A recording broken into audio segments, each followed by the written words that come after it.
హిందూ పండుగల్లో వినాయక చవితి అంటే ఒక ప్రత్యేకమైన స్థానం ఉంటుంది. మిగతా పండుగలు ఏవైనా అయితే ఇంట్లో కూర్చొని ఇంటిల్లపాది చేసుకుంటారు. కానీ వినాయక చవితి దగ్గరికి వచ్చేసరికి గ్రామస్తులందరూ కలిసి, యువతంతా కలిసి ఒక ప్రత్యేకత చాటుకుంటూ ఉంటారు. మేమందరం కలిసి ఉన్నామని చెప్పేసి చాటి చెప్పే ప్రయత్నం చేస్తారు. ప్రతి ఊరిలో కూడా వాళ్ళ ప్రత్యేకత చాటుకుంటూ దీన్ని దిగ్విజయం చేస్తూ ఉంటారు. ఉమ్మడి శ్రీకాకుళం జిల్లా రాజాంకి ఆనుకొని ఉన్న పొనుగుటివలస గ్రామంలో ఒక ఈఫిల్ టవర్ వినాయకుడిని ఏర్పాటు చేశారు. ఈఫిల్ టవర్ని ఏర్పాటు చేసి ఆ ఈఫిల్ టవర్లో వినాయకుడు ఊగుతూ ఉండేటట్టు ఒక వినాయకుడిని ఏర్పాటు చేశారు. సుమారుగా 70 అడుగుల పొడుగులో ఈఫిల్ టవర్ని ఏర్పాటు చేశారు. అసలు ఈ ఈఫిల్ టవర్ ఆ థాట్ ఎలా వచ్చింది, దీని వెనకున్న నేపథ్యం ఏంటి, అసలు ఇది ఎలా సక్సెస్ చేశారు అనేది ఇక్కడ కమిటీ సభ్యులు ఉన్నారు, వాళ్ళని అడిగి తెలుసుకునే ప్రయత్నం చేద్దాం. ఇక్కడ మనతో చాలామంది ఉన్నారు, వాళ్ళని అడిగి తెలుసుకునే ప్రయత్నం చేద్దాం. చెప్పండి, అసలు మీకు ఈ థాట్ ఎలా వచ్చింది? అసలు ఈఫిల్ టవర్లో వినాయకుడిని పెట్టాలి అనే ఆలోచన ఎలా వచ్చింది? మాది ఉమ్మడి శ్రీకాకుళం జిల్లా పొనుగుటివలస గ్రామం అండి. పొనుగుటివలస గ్రామం అండి. ప్రతి ఏటా ఒక కొత్త నమూనాలను తయారు చేసి పల్లె గ్రామాలకు చూపించడం మా ఊరు గ్రామ ప్రత్యేకత. రెండోది ఏంటంటే పండుగలు చేసుకుంటారు, కానీ ప్రతి ఇంటి దగ్గర పండుగలు చేసుకుంటారు. కానీ మేము వినాయక చవితి ఒకే తాటి మీద ఉండి యూత్ని అందరినీ ఒకే తాటి మీదకి తేవడానికి, అందరం కలిసికట్టుగా ఉన్నామని చెప్పడానికి మేమైతే ఈ పండుగని గ్రాండ్గా చేస్తుంటామండి. ఒక సంవత్సరం చెరువు మధ్యలో జల వినాయకుడిని పెట్టాం, రెండో సంవత్సరం టైటానిక్ షిప్ పెట్టాం, మూడో సంవత్సరం ఇండియా గేట్ పెట్టాం, నాలుగో సంవత్సరం చంద్రయాన్ 2 రాకెట్ పెట్టాం. ఈ సంవత్సరం కొత్తదనాన్ని చూపించాలని ముఖ్యంగా పల్లి ప్రజలకు కొత్తదనాన్ని చూపించాలని ప్యారిస్ వెళ్ళి చూడాలనుకుంటే ఎవరు చూడలేరు.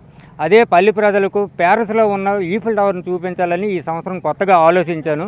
ఈ సంవత్సరం అది తయారు చేశాను. కానీ చాలా తక్కువ బడ్జెట్తో 70 అడుగుల పొడవుని స్క్రాప్ మెటీరియల్ తోటి, సగం స్క్రాప్ మెటీరియల్ సగం ప్లాస్టిక్ రోప్ తోటి వాడుతూ ఈ 70 అడుగుల ఈఫిల్ టవర్ని తయారు చేసి ప్రజలకు సెల్ఫీ కాన్సెప్ట్గా మేము ముఖ్యంగా ఇక్కడ పొనుగుటివలసలో ప్రతి ఏటా ఒక ప్రత్యేకత చేస్తారు అని చుట్టుపక్కల జిల్లా వాసులు పొనుగుటివలస గ్రామాన్ని చూసే విధంగా తయారు చేయడం మా ఊరు ప్రత్యేకత అండి. ఇదంతా బాగానే ఉంది.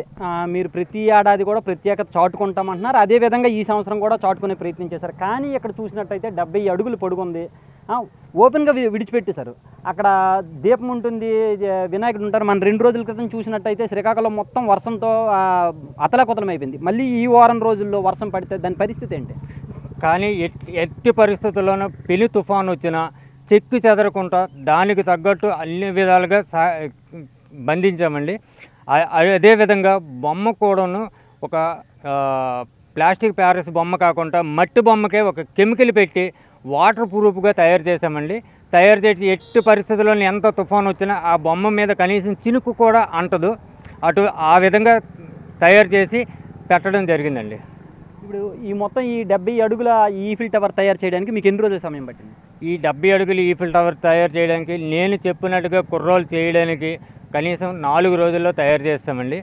కానీ 4 రోజుల్లో తయారు చేసాం. అప్పటికి భారీ తుఫాను టైంలోను కూడాను టార్బన్లు వేసుకొని తడుస్తూ 4 రోజుల్లోనే తయారు చేసి నిలబెట్టామండి. అది ఇప్పుడు పెద్ద తుఫాను వచ్చినా కానీ, లేకపోతే పెద్ద గాలులు వచ్చినా కానీ దీనికి, ఎందుకంటే ఇక్కడ చూసుకున్నట్టయితే సుమారుకు ఒక 10 × 10 అడుగుల వెడల్పులో ఇక్కడ బేస్ ఉంది, 70 అడుగుల పొడుగు ఉంది. అంటే గట్టిగా ఒక గాలి ఏమైనా వచ్చిందంటే పడిపోయే అవకాశం కానీ ఏమీ లేదా? ఎట్టి పరిస్థితుల్లోనే పడదండి. 4 వైపులా బంధించామండి. ఎటువంటి తుఫాను కాదు కదా, సుడిగాళ్ళు వచ్చినా ఆ కనీసం బేస్ కూడా కదలదండి. అటువంటిది రెండోది, ఆ బేస్ మీద నిలబెట్టేటప్పుడు కనీసం ఎక్కడ కూడా మేము వైర్ కూడా కట్టలేదండి. ఒక 4 వైర్లతోటే మొత్తం టవర్ అంతా నిలబెట్టామండి. ఎట్టి పరిస్థితుల్లో పడదని గ్యారంటీ కూడా ఇవ్వగలం. ఎందుకంటే 70 అడుగుల పొడవుని జెండా పెట్టామండి. ఆ జెండా ఒక ఉక్కుకు తగులుకుంటే అక్కడ కూడా మనిషిని ఎక్కించామండి. తుఫానుల టైంలోనే కనీసం ఊగలేదండి. అయితే ఇంత స్ఫూర్తి అంటే ఈ ప్రతి సంవత్సరం కూడా ఏదైనా ఒక ప్రత్యేకత చాటుకోవాలి, గత ఏడాది కంటే ఈ ఏడాది ఇంకా గొప్పగా చేయాలనే ఆలోచన మీకు ఎలా వస్తుంది? అసలు దానికి స్ఫూర్తి అంటే? నాకైతే కొత్తగా ఆలోచన చేసి క్రియేట్ చేయాలంటే మాత్రం నాకు ఒక కాన్సెప్టేనండి.